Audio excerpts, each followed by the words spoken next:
Good evening. I'd like to welcome you to our Joyful Gathering Celebration Saturday night service, live on Facebook, soon to be on YouTube. This is where I will do a Joyful Gathering, Spiritual Center, inspirational talk, and then an affirmative prayer, just for you and for me. My name is Reverend Margaret Palagye, founding minister of Joyful Gathering Spiritual Center, and I'm really so happy that you're joining us this evening as we give this message, as we hold our service live on Facebook for you. All of our other events are on Zoom, so Wednesday night, I want you to check out on our website, joyfulgathering.org. Check out our Wednesday night healing service. It's absolutely beautiful. We have ministers and practitioners who are doing prayer on that, meditation, and then we have a nice little chat. It's wonderful. We also have a brand new class starting. If you're interested, it starts June 30th. It's on our website, joyfulgathering.org. It's called A Return to Love. Yep. Marianne Williamson, brand new class. It's 8 weeks long, and I would love for you to join me via Zoom for that class. The information is on our website, as I said, and revmargaret@comcast.net. Email me if you would like to participate in our class. All right. Don't forget that on our website, we do have a donate button, so you can donate to Joyful Gathering Spiritual Center, which would be greatly appreciated, via PayPal. You can go through Venmo, or you can mail a check. The address is right there on that website. Okay. Let's get together right now. Take a breath with me, please. We just always start with that deep cleansing breath, that centering breath. So let's breathe in peace. Oh, and exhale that energy of peace. As we join this evening, I want to start this talk with a quote. Darkness cannot drive out darkness. Only light can do that. Hate cannot drive out hate. Only love can do that. And that's from Dr. Martin Luther King Jr. I want to start and end with this incredible man. So, like so many of you right now, my heart it's heavy, overflowing with sadness. And like Dr. Martin Luther King Jr. tells us, we really got to return to love. We have to have the love within our heart to drive out any hate that might be taking place. I mean, we're going to get upset. Yeah, we're going to get into that this evening. But the real reality, the absolute reality, which is beyond circumstances, is that love, and Dr. King talks about that all the time. Love is the only healing balm there is. So let's remember that. Because I'll tell you, for me personally, I refuse to go into hate ever again. After living about 45 years in that state of hate, I healed that through deep forgiveness work, and I don't have any kind of energy in me that ever returns to that feeling of hate, because talk about being in prison. So I want to stay centered in that loving place, while at the same time feeling and doing things that come from that place of integrity and what is right for each one of us to do, while we can remain in our spiritual integrity. So I'd like to continue the series we've been doing, the talk tonight, on being a mystic in this world that we're in, and man, are we in need of a mystic? So we can all be a mystic, and that's what we've been talking about, and this is the last one in that series. So we've been talking about how Spirit has been guiding our way in our exploration of the deeply felt call within all of us to connect with and to commune with that conscious, and have that conscious union with a higher power, with the God of your understanding, with the infinite love of all that is. We call it God. We can call it any of those names. But we have realized that when we answer that call, this draw, we move into being that mystic. We move into that place within ourselves where we are living embodiments of the divine. And in our theme of moving into the mystic, we have explored the importance of consciously diving into the realization that a mystic is not a mysterious person, but is one who has this deep inner sense of his or her unity with the whole, and in ultimate reality, there can only be that one life, that infinite oneness that we speak of in our teachings. We've said that as we consciously claim ourselves to be that which we seek, we too will know the status of a true mystic. That which we are seeking is seeking us all of the time, and that's part of our teachings. And I tell you, my faith in these teachings has gotten so much deeper, and it continues to get deeper, because I see the need on this planet, right here, right now, for more of this light, more of this love, in the midst of everything that is taking place. And we've acknowledged that in this world, where we are pulled and tugged in so many different directions, not only in our outer life and with our responsibilities, with dealing with the ramifications of this pandemic, with the riots and with the murders that are going on, there is so much that is going on that has got us all heightened to a place of real chaos. It feels like chaos in our lives. But at that same time, this is where this kind of teaching is so important. Because as we go through this chaos and anger and misunderstandings and all the pain that is occurring, it's so important that we cultivate a space, the space within us of where the I am presence resides, within each and every one of us. And we can make conscious choices to cultivate it even when it seems so difficult. That's the best time to cultivate that relationship with the I am presence. When things are really looking like despair and confusion, we must know that there is something so much higher than all conditions.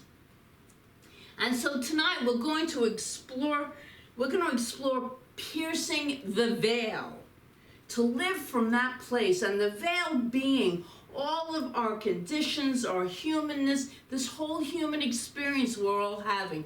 Because that veil, we can't see it, of course, that veil is keeping us from really coming in contact with that indwelling, loving presence of the divine. And here's an affirmation. It's kind of long, but I love this affirmation. As I intentionally court the divine presence, I pierce the veil of separation and experience myself as an individualized center of God consciousness. I am one with the power of God, and it flows through me now. It is the presence of my real and true self. I am forever one with life. I am forever one with love. That's what our teachings talk about. So we hold that. We hold that very, very strongly in our consciousness. So let's talk just for a brief minute about this veil. What is it anyway? The root of much of our difficulty is in the fact that we tend to identify ourselves with mind, body, and emotions and conditions. That's our five senses do that. We tend to look at the circumstances in our lives, and we look at what's going on in our bodies and affairs in our hearts and in our heads, and we say, that's real. That's the only real reality that exists. This is what's taking place. But that's true at the level of our humanity. It's absolutely correct, and I'm not denying or minimizing any of that, but there is a realm of true immortality, a true realm when we pierce the veil. That's where the light of God is shining and waiting for us to recognize it. So we are so much more than we could ever imagine. And yes, we have bodies, but we are not our bodies. The body may be in different conditions of health or sickness, rested or tired, but that has nothing to do with the real self. We have a mind, but we are not our minds. Our minds may take us on some very interesting journeys, but that is simply not the truth of who we are. We have emotions, but we are not our emotions. Big difference here. We are not our emotions. Our emotions may fluctuate, but our true nature does not change. We may have strong feelings about things, but we are not those feelings. There is something so much more than we are, so much deeper than our feelings at any given moment. We have experiences and conditions, but we are not our experiences and those conditions. We may strongly dislike others, yet they cannot touch our true selves. Nothing can disrupt that divinity within us. When we identify solely or in great proportion with the mind, with the body, with the emotions, with the conditions, we weave a tighter veil. And every time we get caught in our conditions, circumstances, emotions, thoughts, or physical state of our bodies, we move into the sense of separation. We're not connected to that I'm calling it spiritual integrity. We're not connected to that. And even though we know this, piercing the veil, it doesn't come so easy because we are human beings. So we're under this tyranny of our minds, our thinking. We're under this tyranny of bodies, our emotions, the conditions, and we've been that way for a long time. This is the time right now to acknowledge what's going on, to take a stand for what's going on, and be totally honest. But it's also at the same time to know we are much more, everyone is, than the seeming conditions and emotions. So here's some good news about the path of the mystic. It is progress, not perfection. Remember that. It is progress, not perfection. So each time we learn something new, which should be every day, especially now with the entire planet doing an upside down on us, really stirring everything up to come up with the light of healing. We've been talking about this for many years, that there's a shift in consciousness. It's happening now. And all this chaos, we talked about it before it happened. But we're in the middle of it. We've been trained. We are trained spiritual warriors. So we are moving forward with the spiritual light of the divine with us. And I have a short story that I want to run by you here. This is a story about a truth seeker who collects a group of other truth seekers desiring to sit at the feet of some of the greatest mystics. Their journey was arduous and took a long time, but finally they made it to the precipice where they were told the great mystics lived.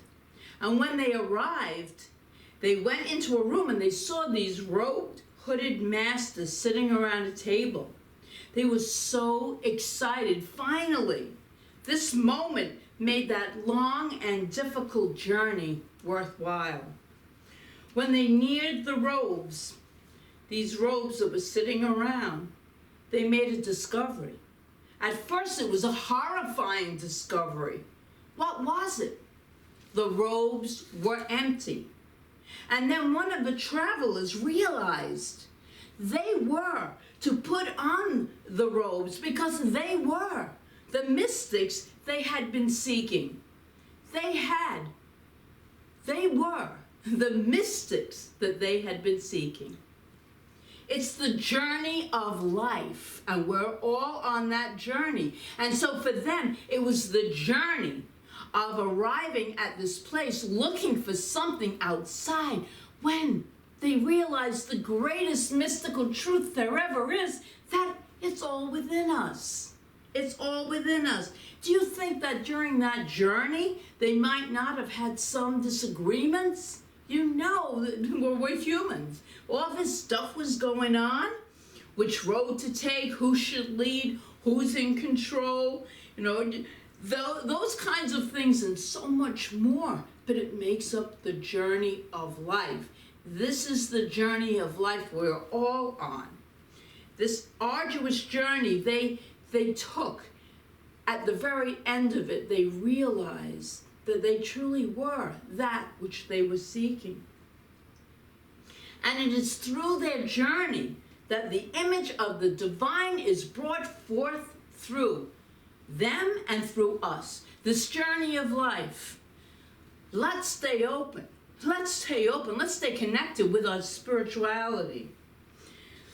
To pierce the veil and get fully in touch with spirit, individuals often engage in the practice of fasting.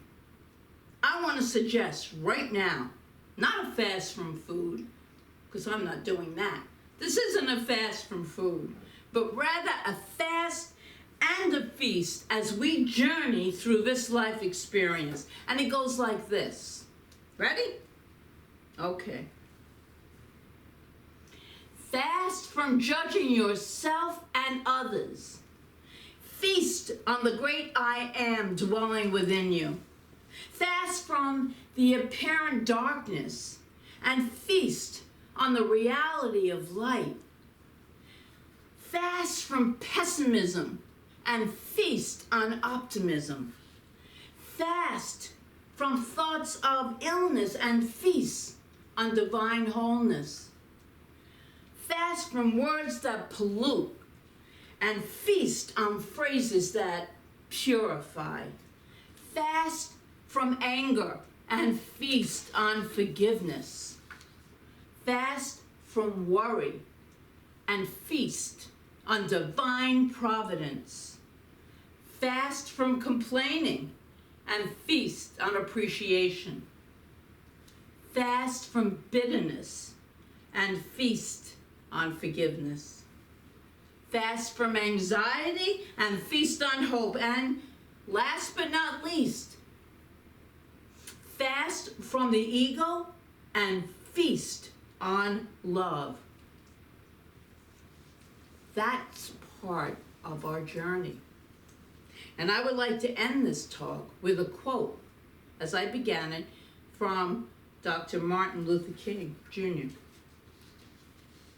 He wrote this, he said this, "I refuse to accept the view that mankind is so tragically bound to the starless midnight of racism and war that the bright daylight of peace and brotherhood can never become a reality.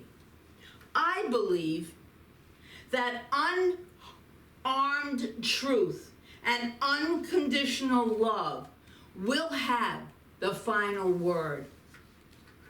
This man was a mystic. This man was a mystic.